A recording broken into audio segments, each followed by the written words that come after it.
wa rajulun atahullahu malan fasallatuhu ala halakatin fil khair. Kemudian iri, ya, iri terhadap seorang laki-laki, seorang manusia yang Allah berikan kepadanya, yang Allah anugerahkan kepadanya harta, kemudian harta tersebut dia belanjakan, dia nafkahkan, dia keluarkan di jalan Allah Subhanahu wa taala untuk kebaikan. Nah, iri, hasud terhadap orang yang Allah berikan kelebihan harta. Kalau tadi kan kelebihan ilmu, Allah beri dia kelebihan berupa ilmu. Nah, kemudian boleh hasud terhadap ada orang, ada harta, dia punya harta, dia punya uang, kemudian dia sedekahkan harta dia keluarkan harta dia di jalan Allah untuk kebaikan. Iri terhadap orang tersebut bisa, boleh. Yakni bukan iri terhadap orang kaya, stop, berhenti di kaya saja, tidak. Tapi kepada orang kaya yang mengeluarkan hartanya di jalan Allah. Kepada orang kaya yang mengeluarkan hartanya untuk fakir, untuk orang fakir, untuk orang-orang miskin, memberi makan orang-orang yang kelaparan, memberi minum orang-orang yang kehausan, memberi pakaian orang-orang yang telanjang. Hasud terhadap orang ini boleh, yakni itu menginginkan kenikmatan yang sama. Ya Allah, anak pengen dapat nikmat harta, nanti kalau anak udah ada harta, anak bakal mengeluarkan harta anak sama seperti orang tersebut mengeluarkan hartanya. Al-yadul ulya khairum min yadis sufla. Tangan di atas itu lebih baik daripada tangan di bawah. Yakni maksudnya memberi, yakni mu'minul ghani khairun afdal min mu'minil fakir. Orang mukmin yang orang-orang beriman yang kaya itu lebih utama, itu lebih baik, itu lebih bagus daripada orang mukmin yang miskin. Yakni orang yang memiliki harta tapi hartanya dikeluarkan di jalan Allah Subhanahu wa taala. Sebagaimana para sufi. Contoh Imam Abdullah bin Mubarak kalau nggak salah. Abdullah bin Mubarak, siapa yang nggak kenal beliau? Beliau seorang sufi besar, seorang ulama besar. Dalam kitab Syiarul Alam An-Nubala, Syiarul Alam An-Nubala karangan Imam Az-Zahabi, diceritakan bahwasanya Al-Imam Abdullah bin Mubarak beliau mengeluarkan hartanya 1 tahun sekali, itu beliau keluarkan hartanya di jalan Allah, dibagi-bagikan kepada orang fakir, kepada orang miskin. Itu harta yang beliau bagikan sebanyak 500.000 dinar kalau tidak salah. Itu kalau di Indonesia ini dirupiahin sekitar 20 miliar. 1 tahun beliau keluarkan 20 miliar.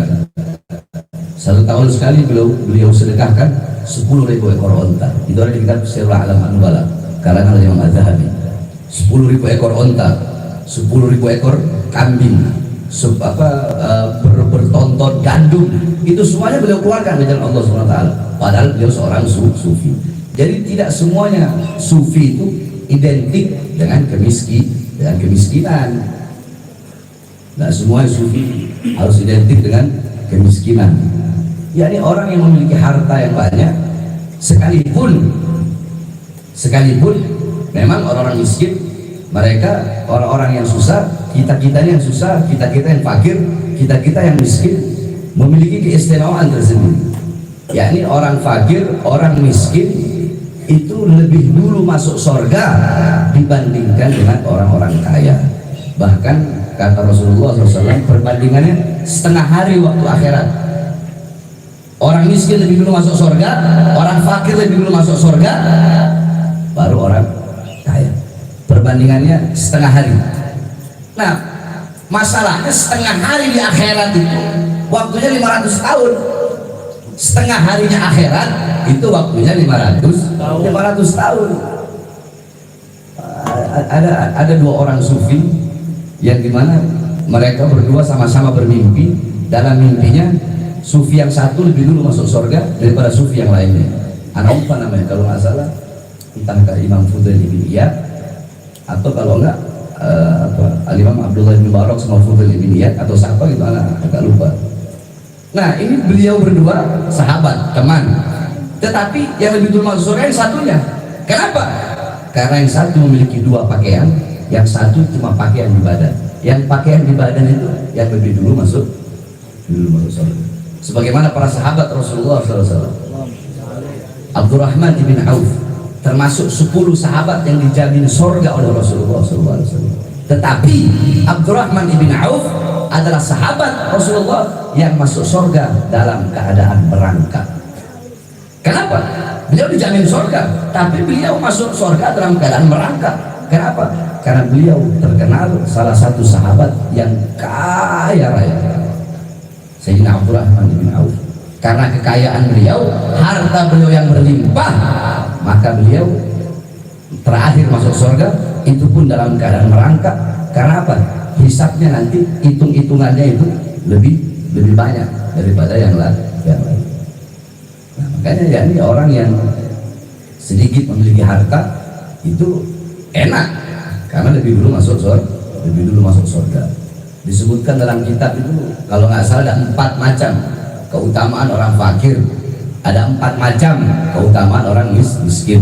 Mereka lebih dulu masuk surga dibandingkan dengan orang-orang yang lainnya.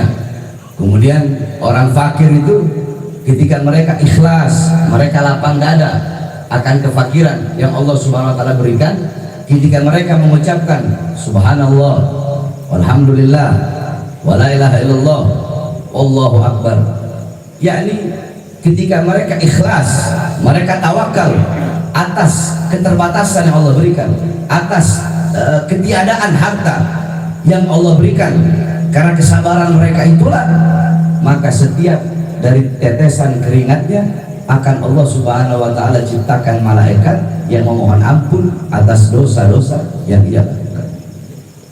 Ya, ini orang-orang miskin, orang-orang fakir seperti kita ini memiliki keutamaan di sisi Allah Subhanahu wa taala.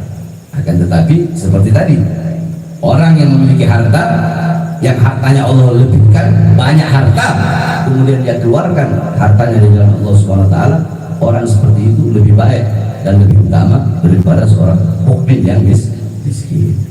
Sebagaimana ada satu cerita, dulu itu ada seorang tukang nebang pohon, tukang kayu. Ada seorang tukang kayu. Nah, jadi suatu waktu ada orang yang kaya raya. Ini orang kaya raya, sebelum dia meninggal, sebelum dia wafat, dia berwasiat. Apa wasiat dia? Dia bilang, nanti kalau saya mati, kalau saya wafat, kalau saya meninggal dunia, saya pengen waktu saya dikubur ada orang yang nemenin saya. Sampai 40 hari aja dalam kubur temenin saya, karena saya takut sama munkar nakir. Ya sudah, meninggal ini orang kaya, saudagar kaya raya ini meninggal. Nah, ketika dia meninggal, keluarganya nyari siapa ada orang yang mau nemenin dia dalam kubur. Nah, akhirnya si tukang kayu ini, istrinya galak, dia punya istri galak, jadi suami takut istri. Sebab si orang saudagar kaya ini bilang, siapa yang menemani aku dalam kubur selama 40 hari, setengah dari hartaku akan aku berikan kepadanya. Istrinya bilang, udah sana maju sana, 40 hari doang dalam kubur daripada lu nebang kayu mulu, duit dapat kagak dikit dong, udah lumayan dapat setengah daripada hartanya. Akhirnya sudah, dia pergi masuk ke dalam kubur tersebut. Digali kubur, dia masuk ke dalam, dia temenin jenazah tadi. Dia masuk, ditutup itu kubur. Ketika kubur sudah ditutup, orang-orang yang datang mengantar sudah mulai pulang, datanglah malaikat munkar nakir. Datang munkar nakir. Munkar nakir nggak nanya sama orang yang mati. Munkar nakir nanya sama dia, siapa kamu? Hah? Ya, orang bilang, oh saya ini di sini menemani ini ahli kubur ini. Itu apa? Ternyata dia nggak sengaja bawa dia punya kapak. Dia bawa dia punya kapak. Dia bawa dia punya kapak. Itu apa? Ini kapak. Itu kapak terbuat dari apa? Terbuat dari kayu sama besi. Kayunya kau dapat dari mana? Kayu ini saya dapat dari hutan. Yang punya kayu itu siapa? Gak ada yang punya ini kayu. Ya, pergi bukan lagi. Besoknya datang lagi. Besinya kamu dapat dari mana? Besi ini saya dapat dari ini, dari ini. Yang punya siapa? Oh, yang punya ini. Pergi lagi. Besoknya datang lagi. Terus kapak itu kamu gunakan untuk apa? Kapak ini aku gunakan untuk menebang pohon. Pohonnya punya siapa? Oh, pohonnya nggak ada yang punya. Di mana? Terus sampai 40 hari dia keluar, dia kabur, dia nggak mau terima uang. Kata dia apa? Harta satu-satunya saya punya kapak, tapi 40 hari dalam kubur saya ditanya cuma masalah kapak doang. Saya nggak mau sepeser pun uang dari saudara kaya. Coba ente bayangkan 40 hari cuma ditanya masalah kapak sama malaikat beneran akhir. Kapak harganya paling 4.000 perak, paling 5.000 perak. Ditanya 40 hari. Bagaimana kalau ente punya uang ratusan miliar? Bagaimana kalau ente punya uang triliunan? Ditanya dari mana ente punya uang, asal usulnya, ente buat apa, ente belanjakan untuk apa, ente nafkahkan untuk apa? Karena tidak ada yang rahasia pada saat itu. Semua sekecil apapun akan dimintai pertanggungjawaban oleh Allah Subhanahu wa Ta'ala. Makanya keluarkan harta itu di dalam Allah. Tidak ada harta yang bisa menyelamatkan seseorang dalam kubur kecuali harta yang dikeluarkan di jalan Allah Subhanahu wa Ta'ala. Nah, jadi boleh hasud, boleh iri kepada dua golongan, kepada dua orang. Yang pertama, iri kepada orang yang Allah anugerahkan kepadanya ilmu, kemudian ilmu tersebut dia laksanakan, dia tunaikan, kemudian dia ajarkan kepada manusia. Dan boleh iri kepada orang kaya, yakni orang yang Allah berikan kelebihan harta, kemudian harta yang Allah berikan kepada dia gunakan untuk jalan kebaikan. Nah, kalau kita lihat hasud ini kan perkara yang haram, maksiat hati, termasuk dosa yang menjadi sebab, yang menjadi pintu, yang menjadi perantara bagi munculnya dosa-dosa yang lain. Sebuah penyakit yang bisa menjadi pemicu akan timbulnya, akan adanya penyakit-penyakit hati yang lain, seperti hasud. Karena hasud orang bisa riak, karena hasud orang bisa ujub, karena hasud orang bisa sombong, karena hasud orang bisa kibir. Tetapi ada juga hasud yang diperbolehkan. Nah, terkadang memang seperti itu, seperti bohong. Bukan hanya hasud, dari sekian banyak hasud diperbolehkan hasud akan dua perkara. Hasud kepada orang yang mengamalkan ilmu, atau hasud kepada orang yang diberikan kepintaran oleh Allah. Kenapa sih ini makhluk pintar? Sama Deden, kenapa ini orang pintar banget kok aneh goblok?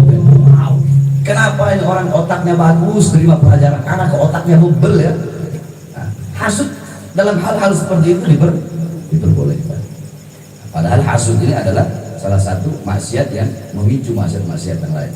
Sama seperti dusta, sama seperti bohong. Bukan hanya hasud, ya, ada hasud yang diperbolehkan, ada juga berbohong yang diperbolehkan. Ada hasud yang diperbolehkan, ada bohong yang diperbolehkan. Bohong yang diperbolehkan, contoh satu, untuk mengislahkan kedua belah pihak yang bertikai, untuk mendamaikan kedua belah pihak yang berantem. Contoh, Deden berantem sama Jalil, ya, 3 hari 3 malam nggak saling sapa, padahal la yahillu lirajulin ayyahjura akhahu fawqa salasa layalin. Tidak halal bagi sesama laki-laki yang tidak menyapa sesama saudaranya di atas 3 hari 3 malam. Jadi kalau mau ngambek-ngambekan, mau marah-marahan, itu batasnya cuma 3 hari 3 malam. Di atas itu dua-duanya mendapatkan dosa. Nah, contoh Jalil sama Deden saling berantem, akhirnya anak bohong. Bagaimana bohongnya anak? Anak bilang, Den, dapat salam dari Jalil minta maaf sama ente, padahal enggak. Nanti anak ketemu Jalil begitu juga, Lil, dapat salam dari Deden minta maaf, Deden minta maaf ya, Deden minta maaf sama ente, banyak salah, minta ridhonya, minta halalnya. Akhirnya ketemu nih makhluk berdua nih, ketemu anak iblis. Mereka ketemu berdua akhirnya baik.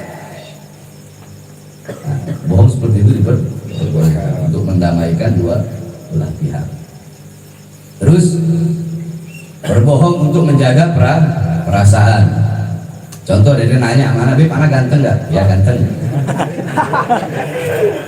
Padahal anak bohong itu, tapi untuk menjaga perasaan. Iya, Beb, cakep, cakep deh. Itu nggak apa-apa. Sama seperti Imam Hatim Al-Asam ya. Imam Hatim Al-Asam. Al-Asam itu artinya tuli. Kenapa dibilang tuli? Padahal beliau nggak tuli.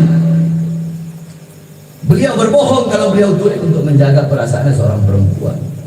Jadi pernah datang kepada beliau, ada seorang perempuan datang, kemudian itu perempuan nggak sengaja kentut di depan beliau. Itu perempuan kentut, merah muka itu perempuan. Kenapa? Malu.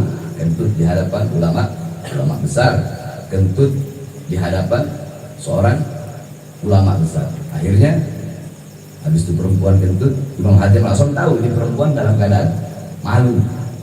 Akhirnya Imam Hatim langsung bilang, apa? Keraskan kamu punya suara. Saya ini tulis, saya budak, saya nggak bisa dengar suara kamu.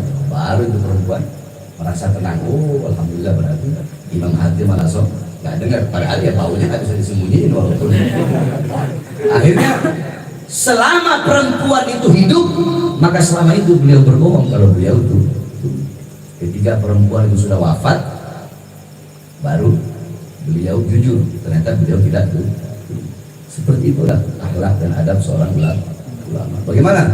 Habib Abdul Qadir As-Segaf. Habib Abdul Qadir seorang wali kutub, seorang wali besar, menjaga perasaan. Satu waktu beliau hadir di tempat muridnya, yang dimana muridnya ini mengidam-idamkan, mendamba-dambakan, memimpikan kehadiran beliau untuk datang ke tempat muridnya. Nah, ketika mau pulang saking senangnya ini murid, dia tutup itu pintu mobil dengan kencang.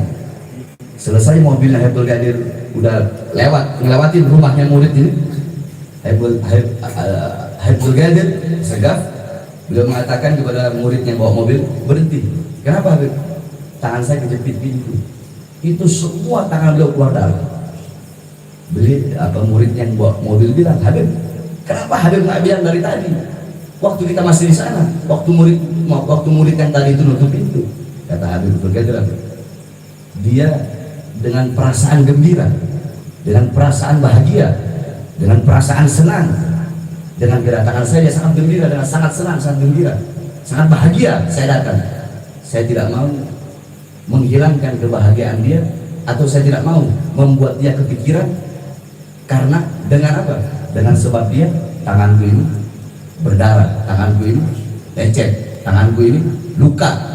Saya nggak mau, karena saya menjaga perasaan dia, biar dia tetap gembira dan dia tidak tahu. Kalau anak begituin, wah, anak injek-injek. Abdul Qadir wali. Anak yang dijepit begitu, walaupun nggak sengaja, anak injek, anak jepit, pada itu dijepit.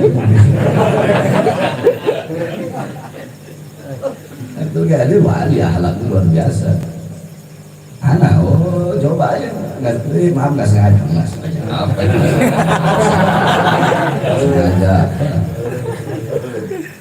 Nah itu, jadi ada memang beberapa hal-hal, perkara-perkara yang dilarang, tetapi karena sebab tertentu atau keadaan tertentu, hal-hal yang tidak diperbolehkan itu menjadi diperbolehkan. Paham? Paham ya? Jadi ingat-ingat itu dua perkara, tidak boleh hasud kecuali hasud dalam dua perkara, yaitu hasud terhadap orang yang Allah berikan ilmu, kemudian dia mengamalkan ilmunya tersebut, dan hasud terhadap orang yang Allah berikan dia harta, kemudian hartanya dia keluarkan di jalan Allah Subhanahu wa ta'ala. Mudah-mudahan bermanfaat.